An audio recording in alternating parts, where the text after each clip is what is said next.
Аға дойду улуу сирейтин кыттыылааға, сахатлын үйрәхтääҕэ, бедегиикке билимин кандидата Каратаев Игнатий Иванович тыынча тоҕус сүсүрбөүс сыллаакка бүлүү улуухун тааһаҕар нихилиэгэр элбэх оҕолоох дьадаңы ыалга төрөбүтэ. Тыынча тоҕус сүстөрүн икки сыллаакка бирге төрөбүттүөт бырааттыылар Александр, Ефим, Егор, Игнатий Каратаевтар ие дойдуларыгар ытык иестерин төлүү армияға тутуспутунан аттаммыттара. Игнатий Иванович тыынча тоҕус сүстөрүн икки сыллаакка алтынньы ыйыгга Воронеж куораттаһыгар сирилэһэр армияға тийбите, онтон ыла эредебей саллаатынан сылдьан Курскай тоҕойунан эггийэн Днепри туоран арҕаа Украинаны, Карпат каяларын, Польшаны уонна Чехословакияны босхолоһон икките ранньы буолан кыйы өрөгөйүн Прага куораттаһыгар көрсүбүтэ. Тыынча тоҕус сүүстүн алта сыллаакка тосунньу ыйыгга дойдутугар этеҥҥер гиллен келбите.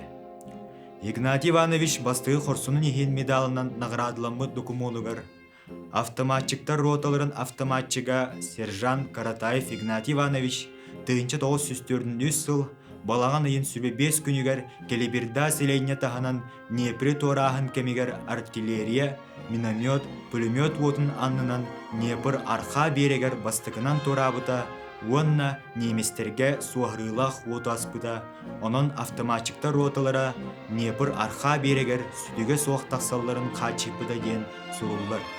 200 хорсунун иһин медалынан тыынча тоҕус сүстөрдүн 5 сыл ыымыйгар наградыламмыта. Верховный главный командующий Иосиф Виссарионович Сталинтан сетте түгіл мақтал сургутукпута. Игнатий Иванович ие дойдунук хорсуннук көміскәбіт бойын түрәбіт тылы үйретиге олығын анабыт чинчиятчы кені олығы бияқа үтіе қолобур мындыр үлелері түрәбіт тылтының үтчакка ңериге тирах болыр өй сана берер. Ахын бір бет сиемәқ сәрі Аллахыттаны арар бұта, арға деке илбіс кыға алжар хайга ағыл бұта. Кыргыз суала, өлі суала, кай батаға сақа олын, көчей Берлин чусобуской, жиңнақ герой, өлбет герой. Қабырый сары ханна хурдус, хабан ылын бағар бұта, көңіл көстер сулбу сулус, көрін туран саллы бұта. Уаттақ бурқа сүрен илжен, оқтырорду сынаммыта, кығыл күйі тұлануттан, кынаттанан тиен кәлті.